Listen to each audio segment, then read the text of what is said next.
Hey everybody, what's going on? Back in the Geek Culture studios for an exclusive unboxing of Marvel Legends What If, brought to you by Hasbro. Big thanks to Hasbro Singapore for sending over these figurines. Having said that, these are our thoughts and our thoughts only. And this is going to be fun. Now, What If is a new animated series on Disney Plus for Marvel Studios, and it kind of flips the script on your favorite Marvel characters. They change personas, they change characters completely. It's interesting. Anyway, in terms of the characters you're seeing here today, there is a Build-A-Figure in this, and it's the Watcher. Now that is the bald-headed guy that's all black right now. That's at the beginning of each of the episodes, talking, sort of narrating everything that's going on. We have two Build-A-Figures from previous Marvel Legends figures that we've gotten here in the studio, Thanos and Molten Man, and we'll put together the Watcher as well, so we'll show you all three. So with that, let's get down to unboxing our first of our minifigurines here at the Geek Culture Studios. This video is brought to you by Logitech. Here at Geek Culture, gaming is a way of life, and we always enjoy dishing out headshots with Logitech G Pro X Super Light Mouse. The lightweight wireless mouse combines excellent performance with classy, no-frills look. Designed with pros and engineered to win, it offers crisp and responsive clicks. The smooth operator even allows you to swap out the magnetic dongle storage compartment for greater gliding ease. Check out all of its other features over at logitechg.com. Okay, let's start off with my least favorite one, Sylvie. Sylvie.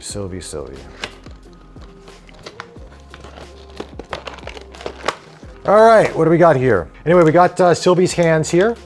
Various different, hands so she can hold her Loki sword. We've got the Loki sword here. Here's Sylvie. I honestly, Zachy, I really don't know about this character. I didn't get Sylvie. You want to know why? Sylvie was killing all these people at the very beginning of the series, and all of a sudden she became like Loki's girlfriend. I'm like, how do we go from that to this? Anyway, let's talk about the design of the character. In terms of the face, it does look a lot like the actress, I have to say. I have to give him that. The detail is really nice. The various different tones of green from the cloak. Then, of course, you have her outfit there, her combat boots. I mean, it's a really nice character there. Now you can take the cloak off. Her head moves around, so she can give you that, huh? Look at that, huh? Look at that. So there we go. Does she stand well on her own? She's a little bit pigeon-toed, but she's okay. A couple different hands if you want to remove those, put those on. You don't know how you do that like this. You just pull it out like that. Put it in. So now she's got one hand that looks like she wants to be Wolverine, and the other hand's a fist. Maybe that's a magic, so she can enchant people. Then of course we've got her sword here, and yeah, interesting. I mean, honestly speaking, I don't think anyone would probably buy this character if it wasn't for getting the Watcher's cloak, but yeah, there she is. And that's pretty much it. So yeah, that's Sylvie. All right, next let's move on to Nebula. We're getting parts of the Watcher here. So it looks like we're getting the chest of the Watcher and then also his waist. So yeah, I guess you gotta pop that in there. And so now it looks kind of like a mannequin, right? The Watcher's like a bit like a mannequin, right there, Zachy? Let's look at Nebula. Now I gotta say, I love what they did with Nebula. With the blonde hair, she's looking really sexy. There's this blue piece here. I don't know what this is for. Oh! Cowl. That's a cowl, like Maleficent. All right, so moving on to Nebula here, of course. Gun in her hand right there. With the blonde hair, she's looking good. I have to say the detail on this figurine, like all the figurines, is really, really nice. I mean, the paintwork, the detail, her face, the sculpt is really good. I mean, these are obviously collectors. These are obviously collectors figurines, so they're gonna have a much higher quality than just some random-of-the-mill, figure that you're gonna get into a toy store. So in that regard, it's really good. Of course, the gun does fit in her holster, so if you want to put it there, you can. You can change the hands out. So you can change the hands on all these figurines, even with the Sylvie, the same thing. Standing up, it's not the easiest to pose, to be frank with you. I mean, you're really gonna have to play around with it because the balance seems to be a little bit off. The legs are really thin and the top has a little bit more weight, so it's a bit challenging in that regard, but I have to say, I mean, it's a really good looking figure. Yeah, she's beautiful. I mean, Karen Gillan's beautiful anyway. I'm going to talk about one of my favorite characters thus far out of the 3 episodes. Funny enough, is Captain Carter. I mean, Haley Atwell is fantastic as, you know, Captain Carter in this. I mean, her voice works. You know, the animators did really well with Captain Carter. I love the dynamic between her and Steve Rogers. It just worked really well for me. And the fight sequences were fantastic. As a matter of fact, you're kind of like, man, if they could have incorporated some of those in the movies, wow, this really looks like Haley Atwell. This is a beautiful figurine, guys. This is beautiful. Feels very substantial. I have to say, you know, Nebula felt a little bit thin, a little bit flexy.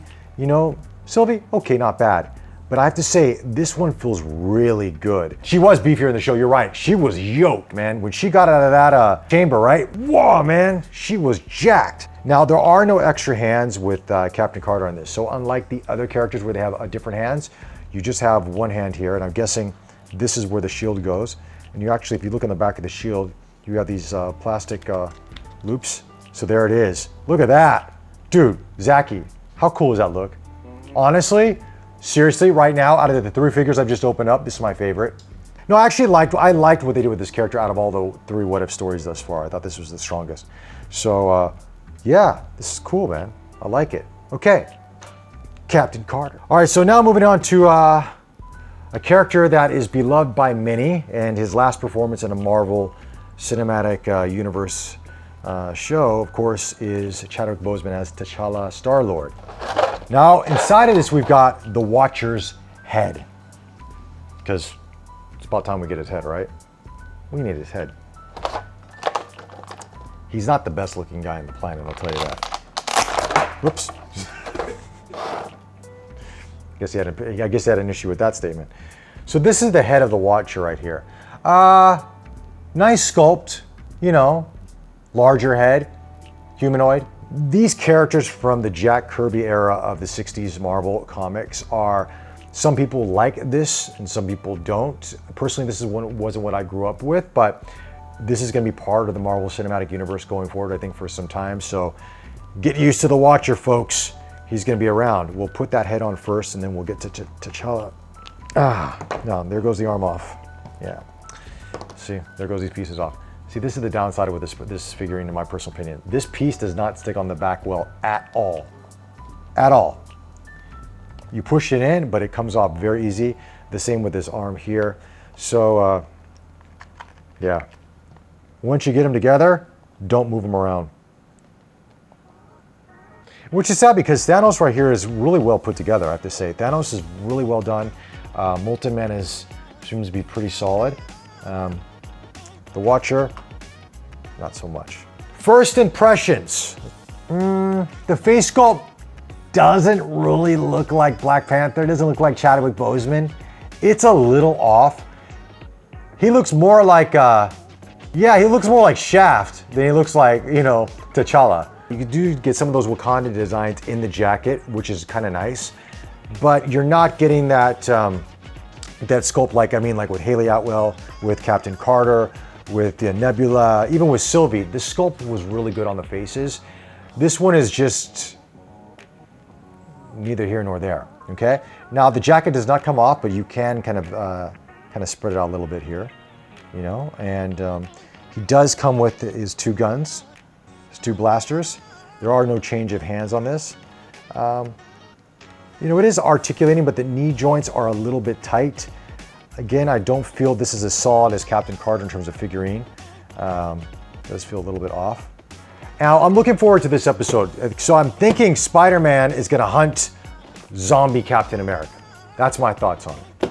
We got the Spider-Man cloak here because this is Zombie Hunter Spidey. How cool is that, man? Spider-Man. Okay. This looks nothing like Tom Holland at all. This looks more like Vanilla Ice. Look at that hairdo, man. Look at the pompadour on that, man. I'm jealous. That's some hair. Look at that hair, Zachy. It's almost like, I mean, obviously this is the animated, so we haven't seen the animated show, right? So there's gonna be some creative licensing on this. So this is not gonna be an exact look, but it doesn't look like Holland at all, man, you know? Okay, let's talk about the Spidey suit because this is interesting. Spider-Man suits are always a topic of hot conversation. The blue is a little bit on the lighter side for me. I like the darker blue in the Spider-Man outfit, but I gotta say the sculpt is really nice. You see the nice separation between the deltoids into the biceps, triceps, the forearms. You've got these, I guess, web slinger gauntlets here. The spider on the front and the back is a little bit more modern-esque, you know? He's a bit more muscular. Looks like Spidey's been working out. You know, he's hunting zombies. He's got to be a little bit more beefy, right? Yeah, exactly. Get to the gym, do it. He's probably working with Schwarzenegger, the Terminator. No, he looks pretty good, I have to say, but it's not like not a Spider-Man that we're used to seeing from the movies thus far. So it's almost like he is inspired by Doctor Strange a little bit. You know what I mean? Yeah. He could be, that's like a younger Doctor Strange. Minus the white in the hair, he's ripping off Doctor Strange's look right there. Here's Spidey's head, and he's got hands as well in there too, which are taped in. So let's remove Peter's head. Let's put Spidey's head on there. Looking at it now, let's say compare red to red, I think the red on Captain Carter is a much better paint than what I'm seeing here. This is like Spider-Man washed his suit too many times, you know, and put it in the dryer, and it's like faded, like he needs to use color guard. It is, right? The cape's off, dude.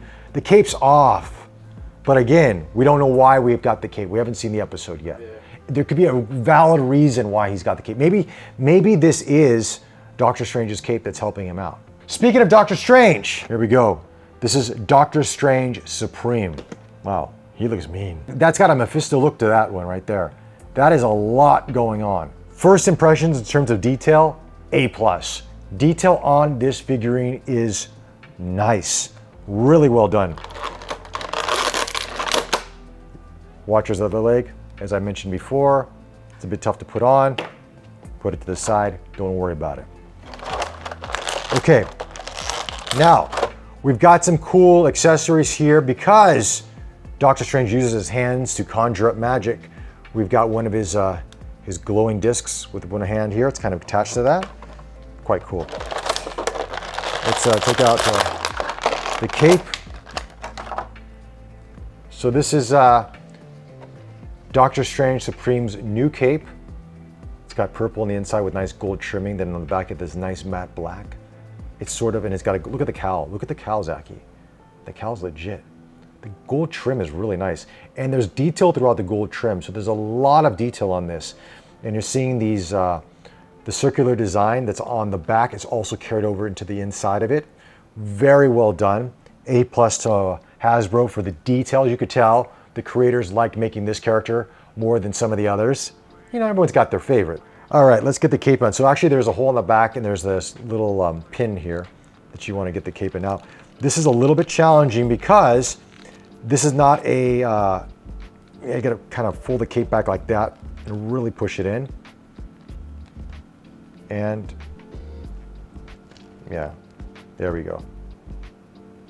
The cape doesn't really, it's not really solid in there. I mean, just again, I think some of the fitment on these characters isn't the best out there in terms of the plugs, in terms of, you know, making sure they're secure. So that is something to keep in mind. Again, these are more for display purposes only. And that's pretty much it. I mean, I can change his hand if you want to show that disc out. It looks pretty dope, man. It's pretty cool. I mean, it's a different take on Doctor Strange. And now to our final figurine here. And this is, I think everybody here at Geek Culture can say that this is our favorite in terms of design. We have not seen the episode yet. Hopefully it'll be coming soon. This is Zombie Captain America. Wow. This sculpt is wicked. This is a cool sculpt. I'm loving this. Saving the best for last, you know what I mean? Okay, we got the Captain America shield. Same design as we saw on Captain Carter, where the arm's gonna go through that. And there's no additional hands with Zombie Captain America. But let's just talk about how nice this sculpt is, the amount of detail from the rib cage, as you're seeing here, the shredded suit. He's got one arm, missing for a cloth like the Watcher here. Look at that, they're twins.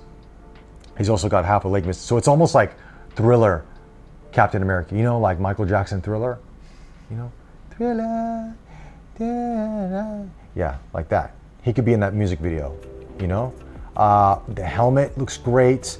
You can see the mouth, the inside. You can even see there's holes in the cheekbones right here. You can see where it just kind of spreads, like it's just kind of like open here. And you can see that even through his legs. This is legit. I think this could be the star of this entire figurine series right here. In terms of build and in terms of design, this is a home run. A+. Captain Carter was #1 for me. Very closely with Doctor Strange. Zombie Captain America takes it. This is badass. Absolutely badass. Love it. Captain America's shield, the red, the blue, the silver, it feels like it's just got like one layer of paint where they get kind of done double coating on it, give it a little bit more richness, still give it that weathered look to it, but at the same time make sure the colors pop. It's just not there. But I guess when you look at it as a figurine as a whole, it does sort of match the faded red here. But I mean, it's just a really nice sculpt. This is a home run. This is cool. It's freaky. It's gonna give you nightmares if you don't like this kind of stuff. But I have to say, with the gold star on his front here, the harness, man, they knocked it out of the park. Those are the What If characters from Marvel Legends, the Hasbro figurines. So once again, big thanks to Hasbro Singapore for sending these out to us. Do check out the What If series on Disney+. Let us know what you think of it. Are you a big fan of it? Are you a little bit unsure like myself and Zachy? I would love to hear from you guys. And with that, stay safe, follow us on Facebook, like this video, helps us out a lot, subscribe to the channel, and we'll chat to you in the next one. Take care.